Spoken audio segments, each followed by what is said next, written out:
সদাশিব সমারম্ভম শঙ্করাচার্য মধ্যমম अस्मदाचार्य पर्यन्तं वन्दे परम्परां स्थापकाय च धर्मस्य सर्वधर्मस्वरूपिणे अवतारवरिष्ठाय रामकृष्णाय ते नमः।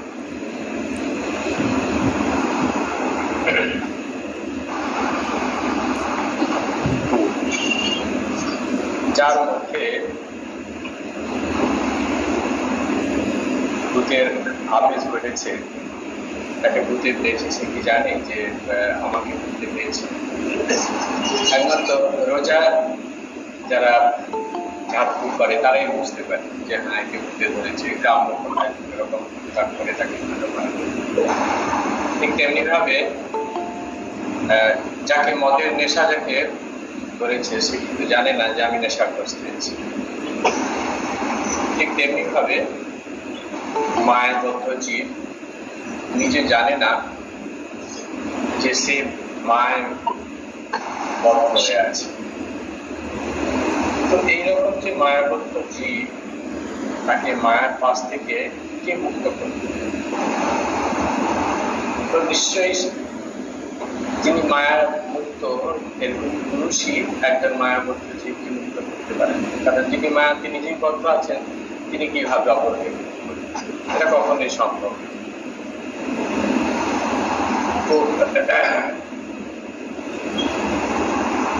একজন অন্ধ কখনো আরেকজনকে পথ দেখাতে পারে।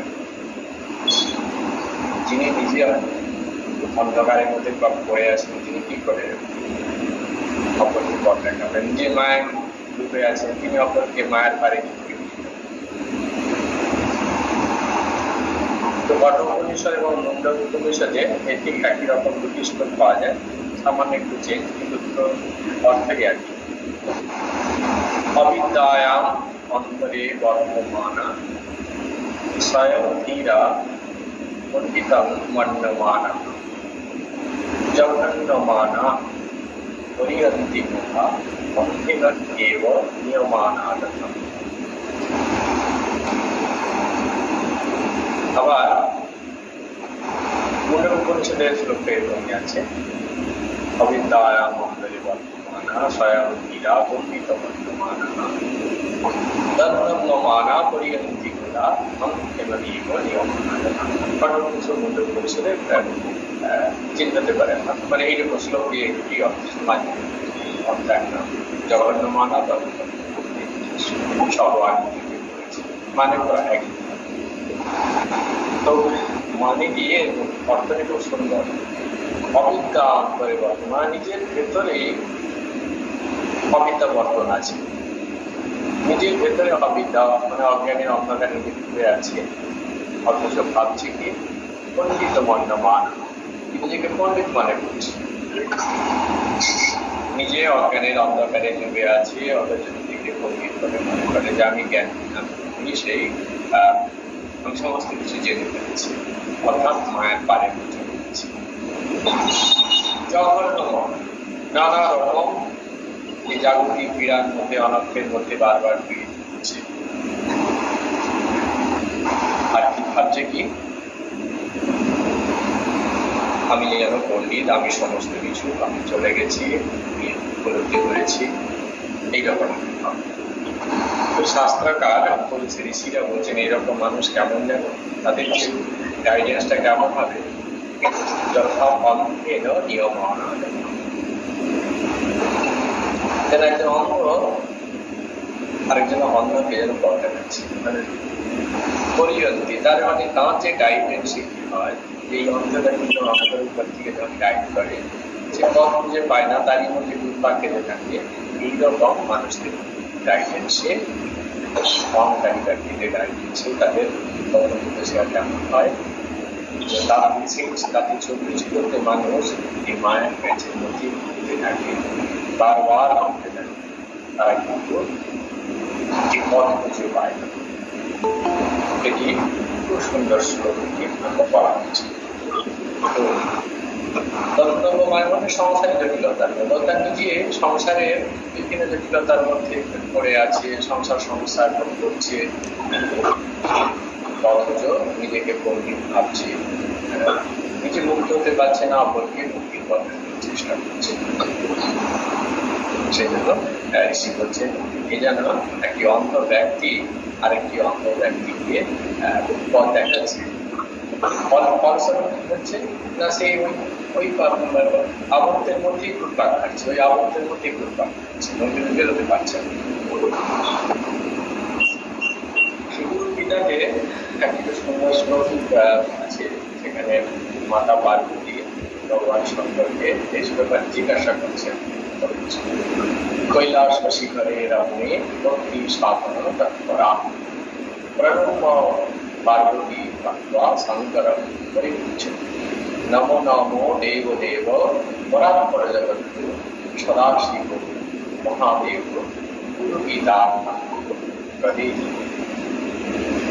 রমণীয় যে কৈলাস পর্বত, তার শিখরে ভক্তি সাধনার অনুষ্ঠানে মা পার্বতী সেখানে তৎপর আছেন।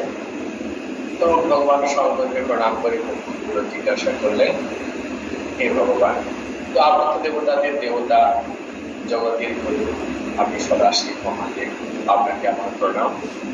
আমাকে এই গুরু গীতা এটি আমার প্রদান করুন, আমি জানতে চাই, আমার খুব জানার। তো ভগবান মহাদেব এটি খুব খুশি হলেন। তিনি তখন সেই তন্ত্র, তিনি দিকালক সন্তান বন্ধু কেউ কিছু জানেন না, তিনি সমস্ত কিছু জানেন। তো তিনি সিদ্ধান্তভাবে মাটি বোঝাচ্ছেন। গুকার প্রথম বর্ণ মায়াবিঘ্ন ভাষতা, গুকার ব্রহ্ম মায়া শব্দশ্চ অন্ধকার শব্দ তার নিরোধক অন্ধকার নিরোধক। এই ভূশব্দের মধ্যে যে প্রথমে অপর যে বর্ণ যে রূপ, তার মানে হচ্ছে মায়া, মায়ের রূপকে বোঝাচ্ছে। আর দ্বিতীয় বর্ণ যে রূপ, মায়ার শান্তি বিমোচন করে সেই ব্রহ্মকে বোঝাচ্ছে। তো দ্বিতীয় শব্দে বলা আছে শব্দ কি করছে না, অন্ধকার আর শব্দ তার নিরোধক জ্যোতি, অর্থাৎ যে শব্দ করছে সেই জ্যোতি দ্বারা কি করছে, নিরোধক করতে পারে, আচ্ছা অন্ধকারকে কাটিয়ে দিতে পারে, অন্ধকারকে কাটিয়ে দিতে পারে যে জ্যোতি, সেই শব্দ দ্বারা সেটিকে বোঝানো হচ্ছে। অন্ধকার দূর করতে পারে বলে কবিতাকে আমরা হচ্ছে বিরোধী। এই অন্ধকারকে আমাদের মনে যে অন্ধকার, অজ্ঞানতার অন্ধকার যিনি কাটিয়ে দিতে পারেন তিনি হচ্ছেন। জনম জনমের অজ্ঞানে আমরা ছটফট করছি, একমাত্র গুরু সত্যিকারে সেই পদ্ধতিকে ভগবান থেকে করে শাসন শান্তি হয়। এই যে ভগবন্ধনের সংসার তার দশাকে আমরা করে বলছি, সফল করছি, আমরা জানি এটা মায়া, এটি আমরা যখন আছি এখান থেকে আমাদের বেরোতে হবে, কিন্তু আমরা বেরোতে পারছি না। আমরা বুঝে গেছি সমস্ত কিছু, তারপরেও আমরা বেরোতে পারছি না। এই অন্ধকারে কি করে নিবারণ, একমাত্র যখন কৃপা করে, তার কৃপা সঞ্চিত আমাদের মনের অন্ধকার আসলে সে মধ্যে অবস্থান। এখন এই কথা আমরা জানলাম তার শিষ্যকে। সহজ কথায় শিক্ষা লাভের ইচ্ছা হয়েছে যার শিষ্য, অর্থাৎ শিক্ষার্থী, সে পড়া বিদ্যায় হোক আর অপরা বিদ্যায় হোক, সাংসারিক শিক্ষা হোক, আবার আধ্যাত্মিক সেই চরম সত্য আত্মবৃত্তি, যেটাই বলি না কেন, যার মধ্যে এটি শেখার বাসনা রয়েছে তিনি সেই হচ্ছেন বিদ্যার্থী। যদি না থাকে তার মধ্যে আকুতি, যদি না থাকে শিক্ষা লাভের ইচ্ছা যদি না থাকে, তবে তিনি বিদ্যার্থী বলে তাহলে আমাদের দেখতে পাচ্ছি বিদ্যার্থী হওয়ার পথ হলো যে জ্ঞান লাভের জন্য তার মধ্যে ব্যাকুলতা আছে। তো আমরা এখানে স্বাভাবিকভাবে পরাবিদ্যা সেই আত্মবিদ্যার কথা নিয়ে আলোচনা করি। কারণ রূপরস গন্ধে ভরা যে প্রকৃতি পঞ্চরসে সিক্ত জীব, প্রকৃতি সেই মনোরম রূপরস গন্ধ দিলে তার প্রতি আকর্ষণ পাচ্ছে এবং ওটা ছুটে চলছে, সে একটা পশুকে আরেকটা পশুতে বারবার ছুটে যাচ্ছে, সেগুলিকে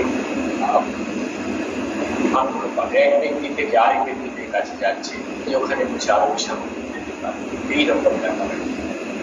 আর যত সে এই ছুটে যাচ্ছে, এটা যেন একটা মায়া মৃগ, শাস্ত্র বানাচ্ছে মায়া মৃগ। সেটা প্রকৃতি যখন যাচ্ছে, বাস্তব অবস্থিতি নেই, সেই কারণে হচ্ছে সেই মায়ার আমি ধরে উত্তর আর ছড়িয়ে পড়ছে। দেবী পুরাণে বলা হচ্ছে, জ্ঞানী নামী চেতাংসি দেবী ভগবতী ঈশা বলা বিশ্ব মহামায়া বলেছে। এই শ্লোকটি আছে, তো সেখানে বলছে কি দেবী ভগবতী সেই মহামায়া হচ্ছে যে সাধারণ দূরের কথা, যারা বিদেশের মানুষ তাদের চিত্র দেখে হচ্ছে বড় অপূর্ব আকর্ষণ করে মনের মধ্যে দাঁড়াচ্ছে, মনে আবৃত করে দিতে পারে এই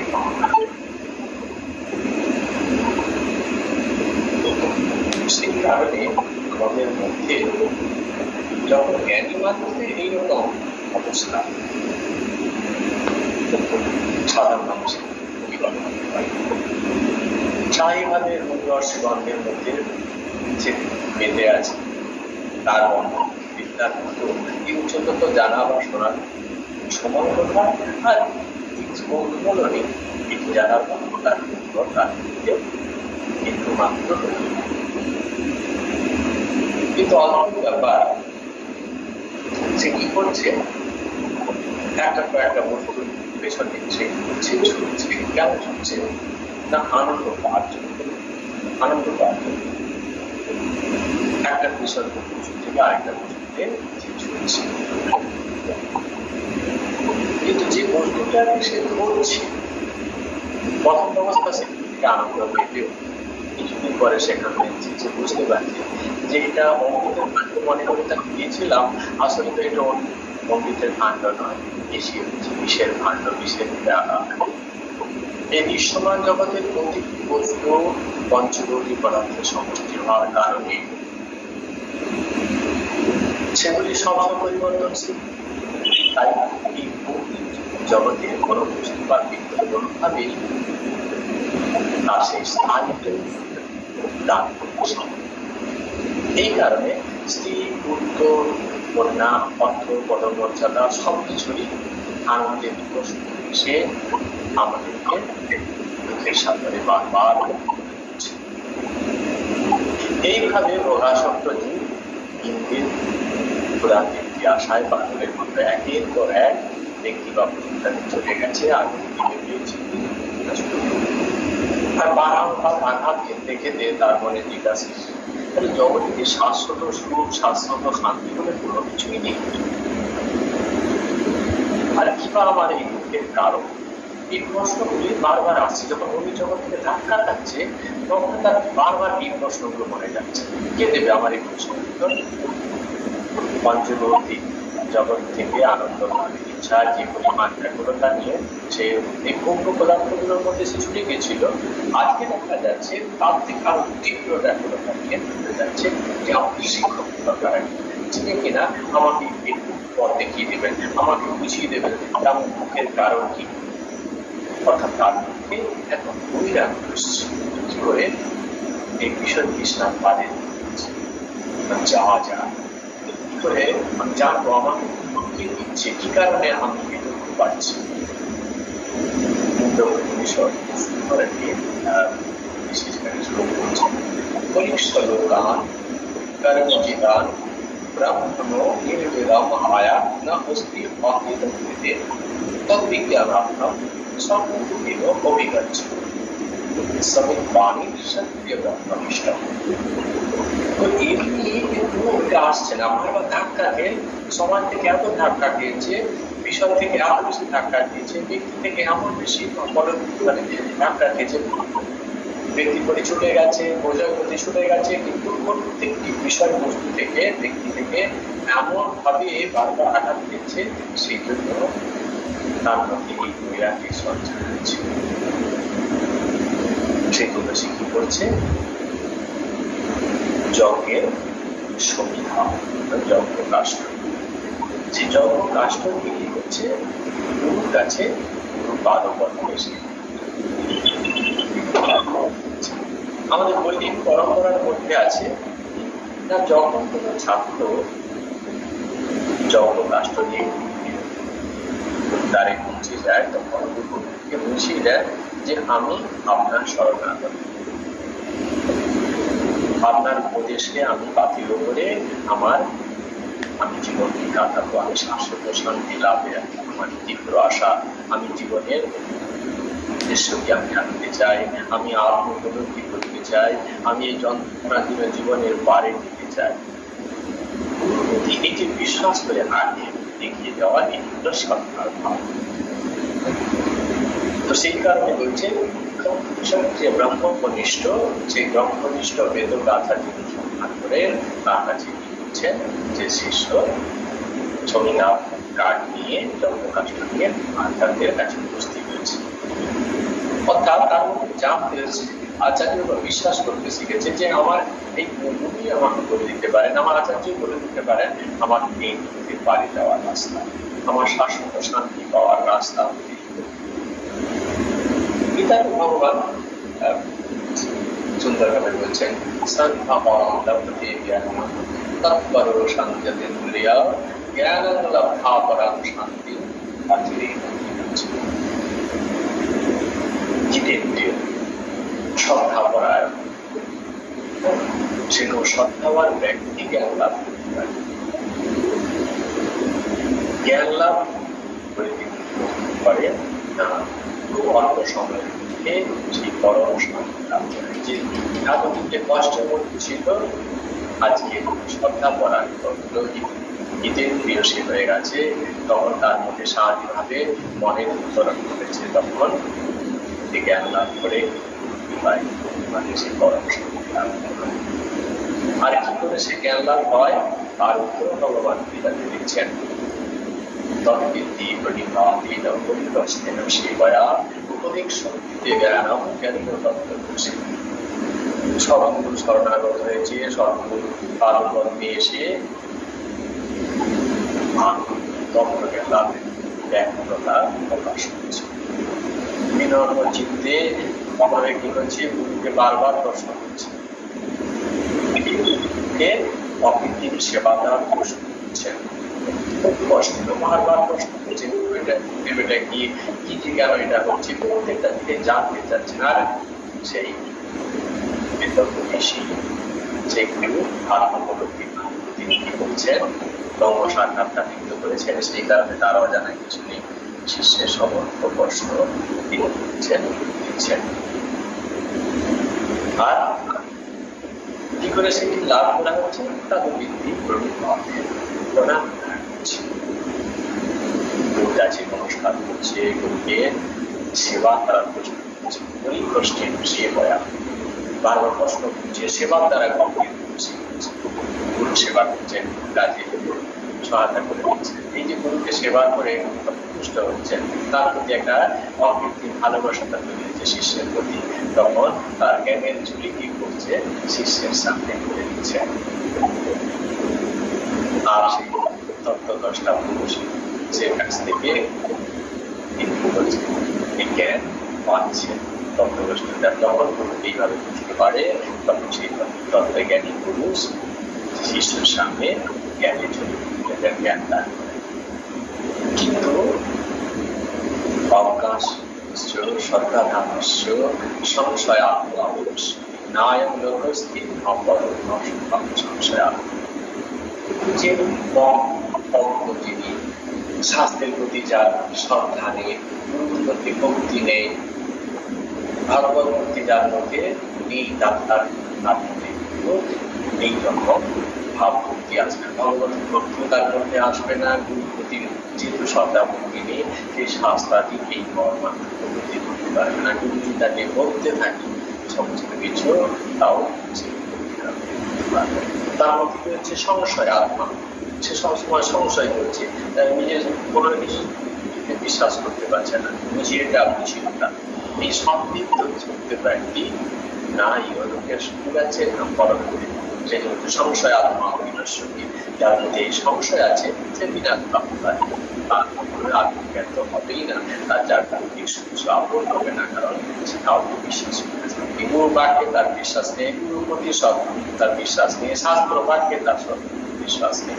এইরকম যারা ভক্ত ব্যক্তি তার কিন্তু সেই আত্মজ্ঞান লাভ হবে না। সাংসারিক যেটুকু আনন্দ সেটুকু সে সাংসারিক জীবনে সেটুকু আনন্দ সে লাভ করতে পারে। সমস্যায় জর্জরিত হয়ে বারবার সে কিন্তু আরো সংসার থেকে চঞ্চলা দীর্ঘ জানতে পারে, কারণ সংযুক্ত না জীবন সে কাউকে বিশ্বাস করছে।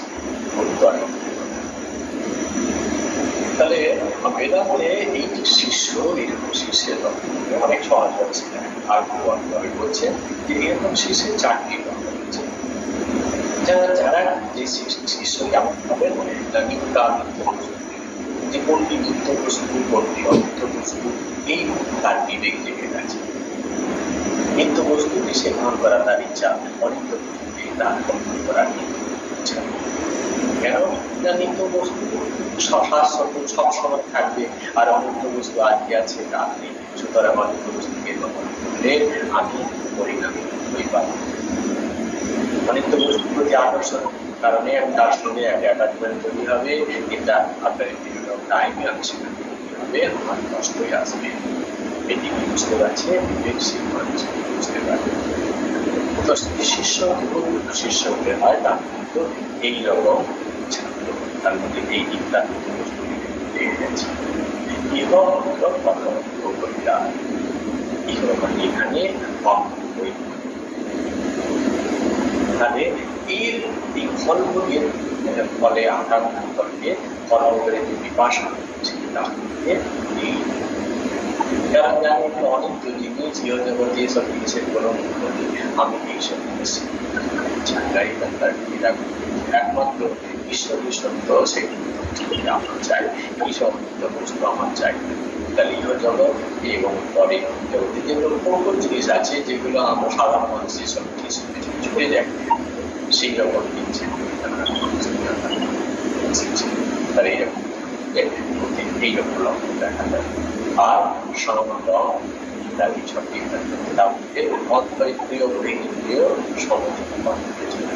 কারণ জানি এইসব ইন্দ্রিয় তার তত্ত্ব বিষয় ধারিত হচ্ছে, এগুলো নিয়ে আমার মনে কি হবে বিড়ম্বনার কষ্ট হয়ে আসবে, আমার কিন্তু চাঞ্চল্য করবে, এখান থেকে আমি কোনো কিছু পাবো।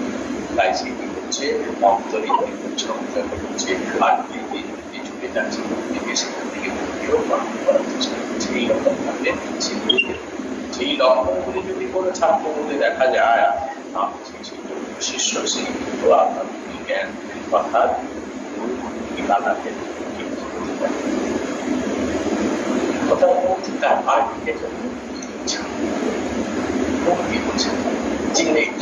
অর্থাৎ সংসারে ধাক্কা খেতে খেতে এই ধাক্কাটি তাকে কি করছে এখান থেকে এর বাড়ি যাওয়ার ইচ্ছাটি জাগিয়ে দিয়েছে। কারণ জগতে যা কিছু বস্তু আছে সেগুলোকে পাওয়ার জন্য ইচ্ছা হচ্ছে, যখনই গেছে সেখান থেকে কষ্ট পেয়েছে, এই বারংবার কষ্ট থেকে এসে বুঝে গেছে যে জগতে কোনো বস্তু ব্যক্তি দিকে আনন্দ পাওয়া যায় না। আজকে আনন্দে আমি আছি, কালকে এই কারণে আমি করতে চাই, আমি শাশ্বত শান্তি পেতে চাই, আমি ঠিক ঠিক এখান থেকে বাড়ি যে মুক্তির আনন্দ পেতে চাই, মুক্তির ইচ্ছাটা এই চারটি কথা করে ছাত্রদের দেখা যাবে সেই যদি ছাত্র সেই জ্ঞানটার অধিকার। তাহলে কিন্তু সেই চারটি আমরা দেখতে পাচ্ছি নিত্য অমূল্য বস্তু বিবেক, ইহা ও অমূল্য ফলগুলির বিরাট আর সংগ্রামী ছোটদের জীবন পদ্ধতি এগুলি দমন করার গেছে যে এটিকে বেদান্ত শাস্ত্রে বলা হয় বেদান্তের সাধন। এটি যখন থাকবে সেই ঠিক রাজনীতিকারী সেটা সংশোধনে বলা হচ্ছে, সেখানে আরো সুন্দর করে হচ্ছে যশ দেবে দেবে প্রকাশনে। তো যশ দেবে পরাভূতি, যার ঈশ্বরে যেমন সর্বোচ্চ দেবভক্তি, ঈশ্বরের প্রতি যেমন সেই পরমাত্মা আছে সর্বশ্রেষ্ঠ যথা দেব তথা গুরু, সেই ঈশ্বরের প্রতি যেমন দেবতা যে সেই ঈশ্বরের প্রতি যেমন ভক্তি, গুরুর প্রতি যেন সেই রকম ভক্তি থাকে। এইরকম তৎসৈতে উপদিতা ইয়া প্রকাশাস্তে ভাব প্রকাশাস্তে। তো এইরকম মহাত্মাদের প্রতিও গুরু ব্যক্তি যখন ভক্তি হয়, সেই মহাত্মার নিকট হয় বলতে বলার সঙ্গে সঙ্গে হচ্ছে জ্ঞানী, তখন সমস্ত কিছু বুঝতে পারে যে ঈশ্বরকে যে দৃষ্টিতে দেখে, ঈশ্বরের প্রতি যেমন ভক্তি যার সেই রকম ভক্তি আছে, গুরুকে সেই রকম ভক্তি যারা ঈশ্বরের প্রতি যেমন ভক্তি, গুরুকে ঠিক সেই জায়গাটি দিয়েছে, যার মধ্যে এরকম হচ্ছে সেই মানুষ সেই তার কাছে সে আধ্যাত্মিক জ্ঞান প্রকাশিত হয়ে যায়, আত্মজ্ঞান তার কাছে। তো গুরু সর্বজ্ঞ সর্ব আমরা অনেক পুস্তকগুলো আমরা জানি, গুরু প্রণাম যে আমরা অনেক সময় বলি, সমস্ত বিষয় যাচ্ছে বলি না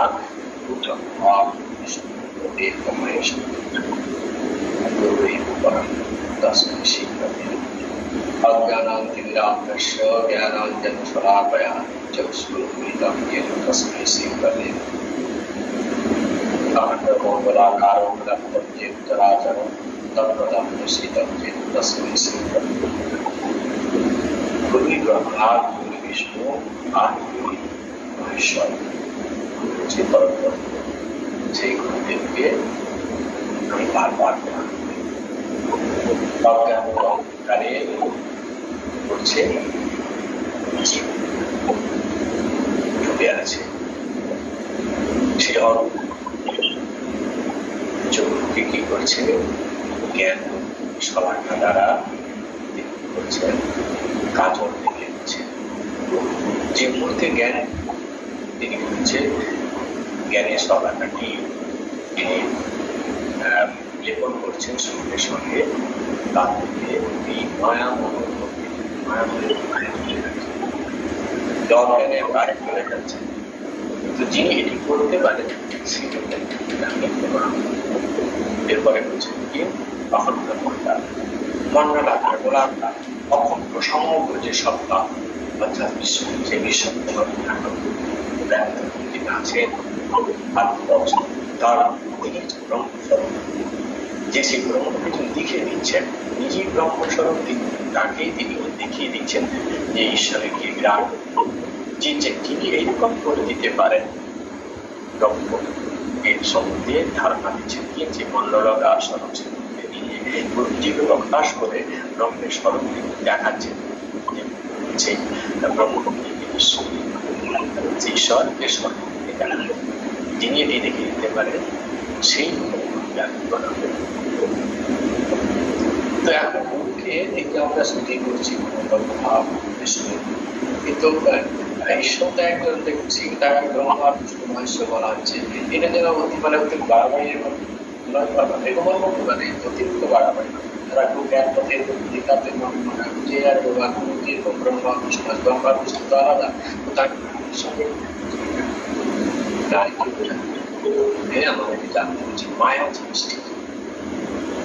মায়া মানে তো অজ্ঞান, অবিদ্যা, শাস্ত্রকে বলা হচ্ছে কিঞ্চিৎ, অর্থাৎ এই কিঞ্চিৎ একেবারে মায়ের হচ্ছে অতি কিঞ্চিৎ, চাপ কিঞ্চিৎ, সামান্য সে কিঞ্চিৎ যে আমাদের মন যতটা পর্যন্ত যেতে পারে, যতটা ছায়াপথ আর কিছু আমরা প্রয়োগ করতে পারছি না অনুমান দিয়ে, সবটাই সেই মায়ের। তার মধ্যে আমরা বুঝতে পারছি কি আমাদের ভেতরে বিড়ম্বনা। তো সেই রকম শক্তিকে, সেই মায়ার শক্তি তিনি কি করছেন মানে শিষ্যের মধ্য থেকে এমনকি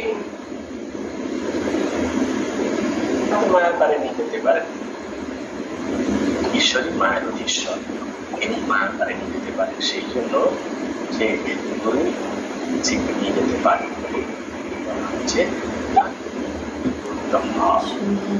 সেই জন্য কেন মায়ের অধীশ্বর তিনি, মায়ের ঈশ্বরী, ঈশ্বরী একমাত্র আমাদের বাড়ি যে ব্রহ্মকে বলা, যে ব্রহ্ম শক্তি, এই যে মায়া ব্রহ্মের শক্তি, ব্রহ্মের শক্তি এই অর্থে না, ব্রহ্মই আবার মানে এরকম ভাবে কথাটা বলবে বা আরো ভালো হবে যে ব্রহ্মের শক্তি, ব্রহ্ম শক্তি আলাদা, এইভাবে তার একটি শক্তি লাগিয়ে জীবকে কিভাবে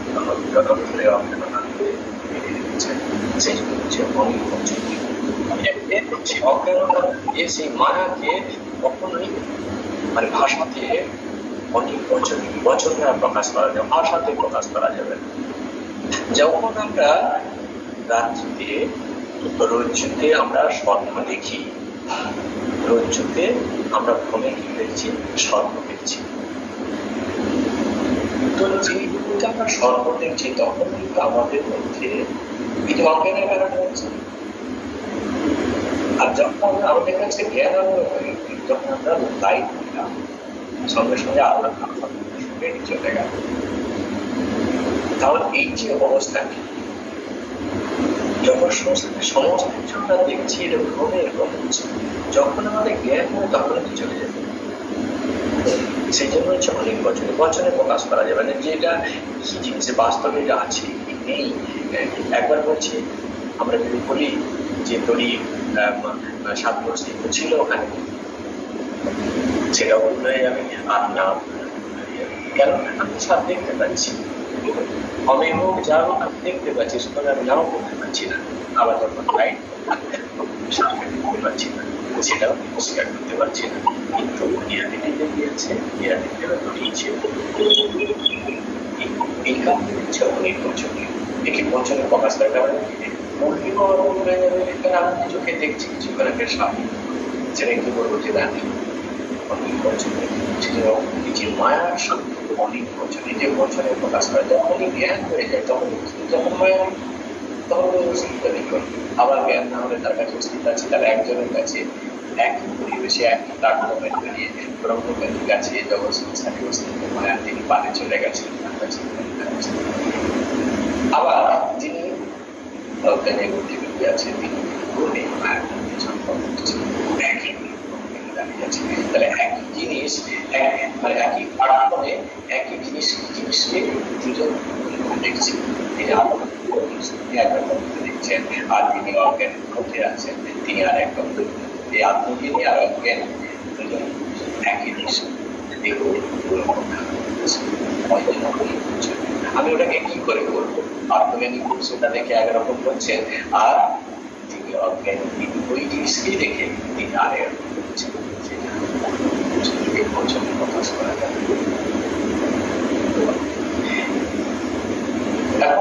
সেই কারণে বলা হচ্ছে যে কি মায়ার কি যে বন্ধ যে হয়ে গেছে তাদেরকে মুক্ত করবে একমাত্র যিনি বন্ধ করেছেন তিনি। এবার তিনি মায়ের অধীন, তিনি তার বন্ধ করতে পারবেন, মায়ের অধীন তিনি আছে, তিনি কি হার হিরণ্য গর্ভ পর্যন্ত এই মায়ের অধীনে আছে বেদান্ত করছে। সেটুক তিনিও কিন্তু মায়ার পারেন, তিনি মায়ের অধীনে আছে। একমাত্র যিনি ব্রহ্ম জেনেছেন, ব্রহ্মকে তিনি জেনেছেন, সেই তিনি একমাত্র আমাকে সেই আত্মজ্ঞান করে দিতে পারে, মায়ার পারে নিয়ে যেতে পারে, একমাত্র সেই পারে নিয়ে যেতে পারে জ্ঞানের সে সাচ্চা জ্ঞান আমাকে দিতে পারে, আত্মউপলব্ধি জ্ঞান দিতে পারে, অজ্ঞান অন্ধকার আমরা ডুবে আছি সেখান থেকে জ্ঞান দিতে পারে, মায়ার পারে নিয়ে যেতে পারে বলে বলা আছে। এতটাই মানে গুরু শক্তি, সর্ব জগৎ যদি শিষ্যকে সামনে সমস্ত দেব তারা বিশাল, যদি তাকে রক্ষা করে তার কেউ ক্ষতি করতে পারে। কিন্তু সেই গুরু যদি একবার বেঁকে বসে কিন্তু যদি দুষ্ট হয়ে যান তাহলে ব্রহ্মা বিষ্ণু নষ্ট হয়ে যায়। কত শক্তি আছে একমাত্র ঈশ্বর, এই শক্তি সেই কারণে সেই তার সকল শক্তি সকল তিনি ছাড়া আর জগতে কেউ আছে, সৃষ্টি স্থিতি বলার তিনি করেছেন। অর্থাৎ সেই ঈশ্বরই শক্তি রূপে তিনি কাজ করছেন, ঈশ্বরীয় শক্তি কাজ করছে। আমাদের এই দৃষ্টিতে দেখতে হয়, সাধারণ দৃষ্টিতে দেখলে কি হয় নিজেরই ক্ষতি হয়, এতে কোনো দিদারে আমরা যেতে পারবো, আধ্যাত্মিক পথে আমরা ক্রমশ পিছিয়ে পড়ব। ঠাকুর আমাদের কি করছেন, ঈশ্বরই একমাত্র তার সব মানুষের সাধ্য হবে সংসার বন্ধন থেকে মুক্ত করে দেবে। যারই মায়া তিনি সেই মায়া থেকে মুক্ত আমরা করছিলাম, যিনি জানি মায়ের ঈশ্বর তিনি মায়া থেকে মুক্ত করতে পারেন, তিনি তো মালিক, তো তিনি মালিক তিনি যে আমাকে ছাড় করতে দিতে পারেন।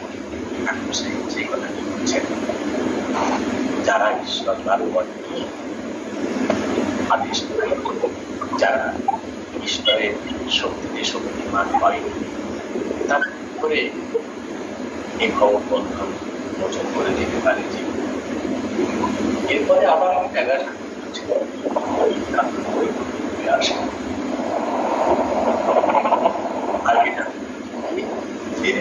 জগৎ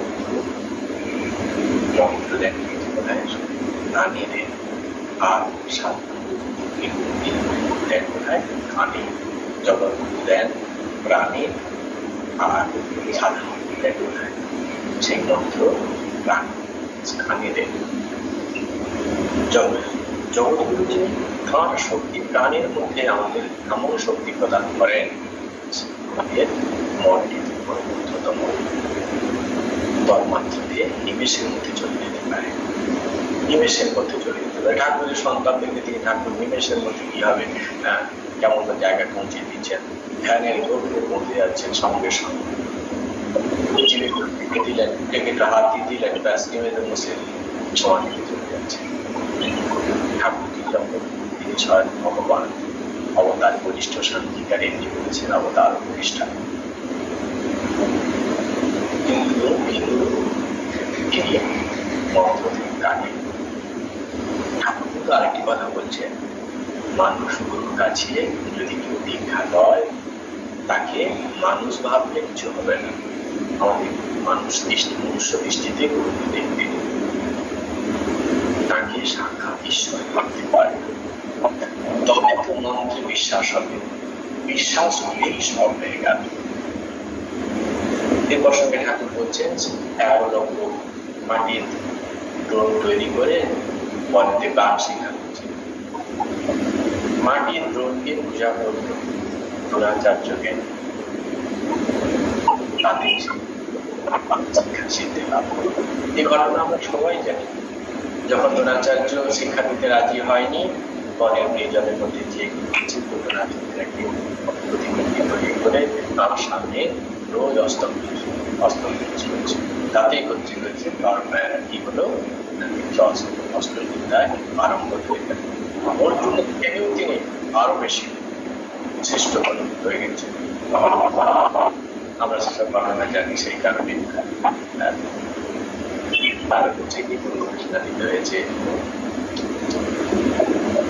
বিদ্যাঙ্গুলি তাকে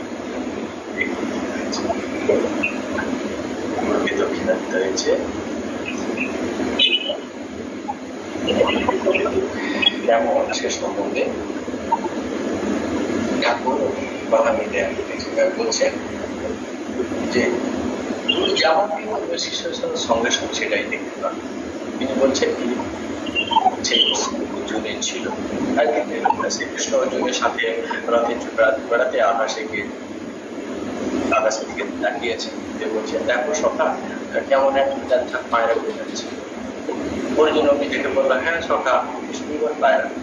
পরমানে শ্রীকৃষ্ণ আবার বলছেন দেখে বলছেন না সখা ও তো পায়রা নয়। অর্জুন দেখে বলে হ্যাঁ তাই তো সখা ও তো পায়রা নয়। এবার বলছেন যে অর্জুন এত সত্যনিষ্ঠ, তিনি তো যে ভগবান কৃষ্ণকে যেন একটু শপথ করছে তো আজ বলছেন সেই কারণে বলছেন তার কথা ভগবানের কথা সায় দিচ্ছেন হ্যাঁ দেখে না তা কিন্তু না। শ্রীকৃষ্ণের প্রতি ভগবান প্রতি এত ভক্তি বিশ্বাস যে যেমনই ভগবান কৃষ্ণ বলছেন অর্জুন তেমন ভাবে দিচ্ছে। এই ধরনের আমাদের ভক্তি চাই। ধ্যানমূলক গুরুভক্তি বিরামূলক মন্ত্রমূলক মোক্ষমূলক সপ্ত সাগর পর্যন্তম তীর্থ সামনাম ফলম তথা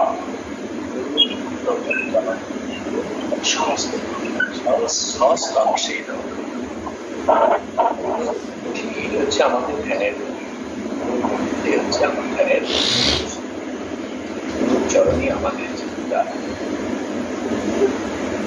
এখানে আমরা এবারে ঠাকুর আমাদের সবকিছু তো ঠাকুরের চরণ বন্দন করে ঠাকুরের পূজা করার করলেই আমাদের ঠাকুরের ধ্যান করলেই আমাদের সমস্ত কিছু হয়ে যাবে। তিনি আমাদের ইষ্ট, তিনি সমস্ত কিছু। গুরুর বাণী হচ্ছে বিশ্বাস রেখে তারা যে সহানুভূতির কথা বলতেন সেদিকে উপর বিশ্বাস দিয়ে আমাদের আধ্যাত্মিক জীবনটা কাটাই, তাহলে ধীরে ধীরে আমরা কি করবো আমাদের এই জীবনে আমরা মুক্তির আশা পেয়ে যাবো। আর যখনই আমরা এইভাবে এই রকম শব্দাবলী দেখাবো যিনি কিনা এই পায় তার হচ্ছে মোক্ষ হয়ে যাবেই না। যখন কৃপা কখনই আসবে যখন এবং সন্ধ্যা অবধি আসে তখন কৃপা আসবে। আর তাই হচ্ছে মোক্ষমূলক বা মোক্ষের মুখ হচ্ছে কি, মুক্তির মুখ হচ্ছে কি গুরু কৃপা। গুরু যদি কৃপা করেন তাহলে কিন্তু আমরা দেশের মধ্যে মোক্ষ লাভ করতে পারি। সেই কারণে গুরুর প্রতি এতটাই শ্রদ্ধা ভক্তি আমাদের দেখাতে হয়। এরপরে কি হচ্ছে সপ্ত সাগর পর্যন্তম তীর্থ সাগর পালন। এই সপ্ত সাগর 14 তীর্থ আমাদের আছে সপ্ত সাগরের পারে। আর সেই সপ্ত সাগরের সাগর তীর্থে যাও সেগুলো স্নান করলে তীর্থে গেলে যে ফল লাভ হয় তাকে কি বলছেন শাস্ত্রকার বলছেন গুরুর পাদনখের 1 বিন্দুর সহস্রভাগের 1 ভাগ।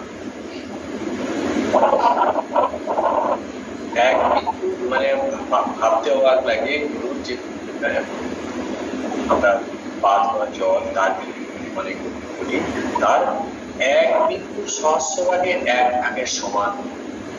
এই এত তীর্থ এত জায়গায় স্নান করে যে পুণ্য লাভ হয় গুরু পাদনখের 1 বিন্দু সহস্রভাগের 1 এর সমান। কতটা মানে শক্তি আছে সেটা ভাবতে চাচ্ছে শাস্ত্রটা। কবি আমাদের এইরকম দৃষ্টিতে কারণ দৃষ্টিতে একবার আমাদের তাহলে আমরা সাধন আমাদের সব সময় এই কথাটি মন্ত্রটি দিয়েছেন গুরুদেব।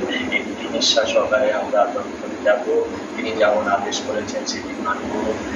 আর শাস্ত্রে যেমন কথা আছে ঠাকুর যেমন কথা বলতে বলছেন, মা যেমন বলছেন, স্বামী যেমন বলছেন, সেগুলি আমাদের জীবনে আমরা যদি কাজে লাগাই মানার চেষ্টা করি আমরা সেগুলি যদি আমরা রাখতে থাকি আমরা আমাদের জীবনে আমাদের যে প্রাপ্য যেটা আমরা চাই সেই বিশেষিত কথা লাভ করতে পারে। এই যে আষাঢ় মাসে আমাদের হয়, এই যে আমরা পালন করি আশ্রমের মধ্যে পালন করা হয়, এই বৈষ্ণব ব্যাস জন্মগ্রহণ করছে। তাই এই আষাঢ়ী পূর্ণিমাকে কিন্তু ব্যাস পূর্ণিমা, এই ব্যাস পূর্ণিমা হিন্দু শাস্ত্রে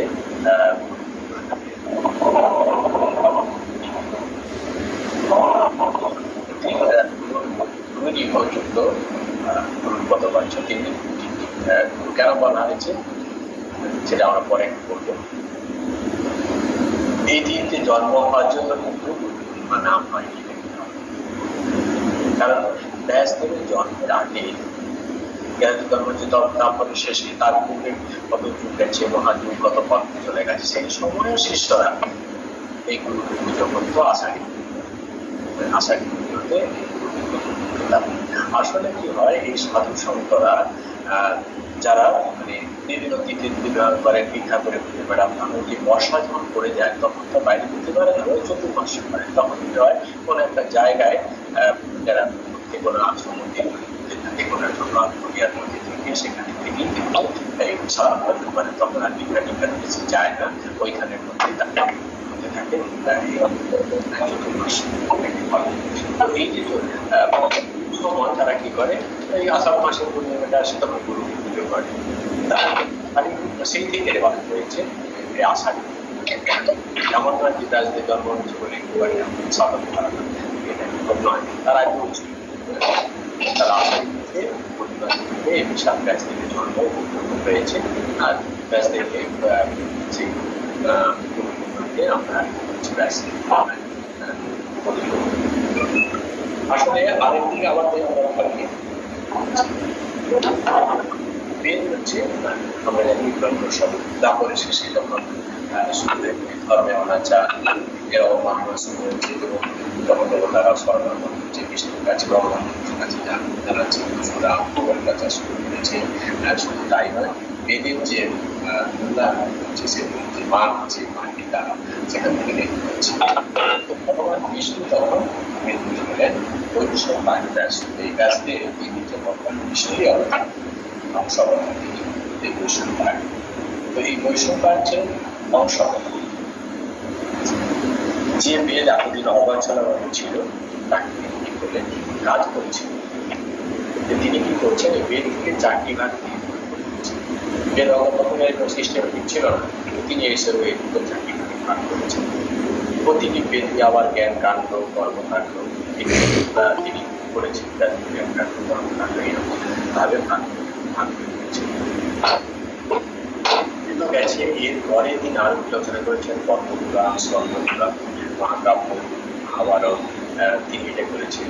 এখানেও এরপর তিনি কি করেছেন, সেই অবাঙ্গনা সুগোচরম চিড়িয়াখার গ্রন্থকে তিনি মনের অগোচর চিড়িয়াখার গ্রন্থকে তিনি করেছেন যুক্তির আলোকে পরিবেশন করেছেন। যারা জ্ঞানী মানুষ তারা ঈশ্বর বিশ্বাস করে না, কিন্তু তাদেরও কাছে ঈশ্বরের যে মহিমা, ঈশ্বর কি সেই বোঝাতে হবে, সেই কারণে তিনি বলছেন তিনি ব্রহ্মসূত্র রচনা করেন। সেই ব্রহ্মসূত্রের মধ্যে তা জ্ঞানীরা তো সাধারণভাবে বোঝানো যাবে না, ঈশ্বর বিষয়টা তো মানে না, তাদের কিন্তু বোঝাতে সেই জন্য যুক্তির আলোকে বোঝানোর চেষ্টা করবে। জ্ঞানীরা তো যুক্তিবাদী হয়, সেই ব্রহ্মসূত্রের মধ্যে প্রকাশ করে যুক্তিগুলি সাধারণ যুক্তিবাদী পাঠক যারা জ্ঞানী তাদের কিন্তু মনের স্তর ভেদ করে এমন কিছু আছে যে গ্রন্থকে স্বীকার করা। তো এইটা থেকে বোঝা যায় যারা জ্ঞানী তারা তো সাধারণের ব্যাচে করবে না কখনোই, তাহলে সেই রকম জ্ঞানী মানুষকে এবং জ্ঞানী মানুষদের দলকে তাদেরকে কনফিউজ করাতে পারে একটা অসাধারণ মানুষই করাতে। সেই কারণে ব্যাসদেবের এখানে যে কতটা তিনি মহান কাজ করেছেন সেটা দেখানো। তো এরপরে উপদেশ অনুসারে ব্যাসে করলেন ভগবান কৃষ্ণের জীবন লীলা, অর্থাৎ নাম বলতে সেটা আমরা দেখতে পাচ্ছি যে বৈষ্ণব ব্যাস তিনি তার যে অবদান কত, সেই কারণে গুরু বলবাচকটা গুরু পদের দাবি রাখেন। এই সৎ থাকবে আমরা আসলে আগে আমরা বলেছি আগেও কিন্তু এর আগে আগে ছিল তিনি অংশবতা আবার তিনি এত কিছু করে গেছেন বেদান্তে এত কিছু পরিবর্তন করেছেন জিনিসটা তো বেদটা পরিবর্তন করতে পারেন তিনি সিস্টেমকে ছাঁচে ফেলে দিয়েছেন এই অবদান এই হচ্ছে এই যে বলছি শ্রদ্ধা কথা বলছি ঠিক শ্রদ্ধা এটাই যেখানে করলাম পুজো করলাম পাঠ করলাম ব্যাস এটা ঠিক আছে কথাবার্তা ঠিক আছে কিন্তু ঠিক শ্রদ্ধা এটাই যে শ্রেষ্ঠ শ্রদ্ধা হবে যখন আমরা ভক্তি করবো কাউকে আদেশ সেটি আমরা নির্দিষ্টভাবে পালন করি তিনি যে ধরনের আদেশ করেছেন যে নির্দেশ দিয়েছেন সেটি আমরা পালন করতে পেরেছি সরকার করা এইরকম ব্যক্তি সরকার করে আর যে আদেশ শিষ্য পালন করে সেটি সম্মান জাস্টাইটের একটা মেসেজ আছে খুব সুন্দর হচ্ছে if you love me follow my commandments করতে বাঁচতেছি তিনি আমাকে ভালোবাসা আমাকে শ্রদ্ধা ভক্তি কারণ তাহলে আমার আদেশকে তুমি পালন করো আদেশকে পালন করতে হবে আমাকে এগুলো তাই স্বীকার করতে হবে এই যে গুরুর আদেশ এটি ভগবানে আমাদের যেতে সাহায্য করবে ভগবানে যাওয়ার মাটি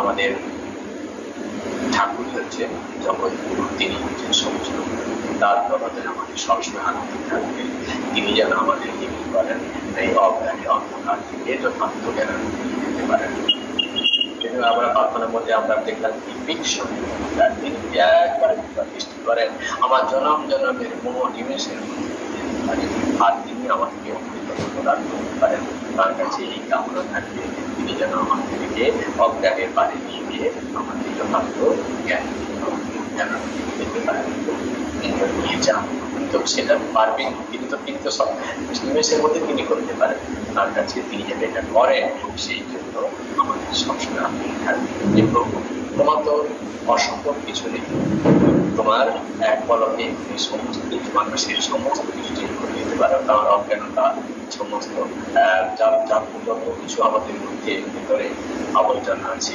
কলম কালিমা সমস্ত কিছু দিতে পারো তোমার কৃপা সমস্ত কিছু সম্ভব তুমি কৃপা করে আমাকে সেই আনন্দের পারে আনন্দের দ্রবণ করতে দাও আমাকে দুঃখের পাঠ থেকে নিয়ে যাও অসত মহাসত গমন অবসর মহাগমন